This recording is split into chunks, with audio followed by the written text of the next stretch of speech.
একজন গরম সব জায়গা নরমাজ করা যায় না। আল্লাহ বাবা বলো ভাব হুম করতে বাংলাদেশ যাবে, কথা বলেন ঠিক কিনা? আরে সাইফুল্লাহ কাদা মাথায় এমন ভাবে হাস করে কলিজা ঠান্ডা হয়ে যায়। একজন নরম, একজন গরম, একজন নমর, একজন আবু বকর, কথা বলেন ঠিক কিনা? যথেষ্ট গরমেরও দরকার আছে, নরমেরও দরকার আছে, আছে না নাই?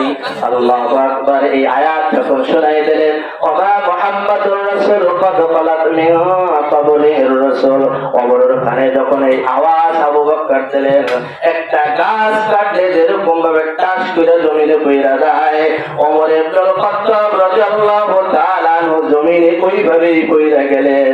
ওমর ভয় করলো কেবল মাত্র আয়াত নাযিল হয়েছে, বলেন না সুবহানাল্লাহ। এই আয়াত কি এখন নাযিল হয়েছে? ওই আয়াত অনেক আগে নাযিল হয়েছে, কিন্তু ওমর এই আয়াতের ব্যাপারে এখন কোনো খেয়াল নাই, কথা ঠিক কিনা?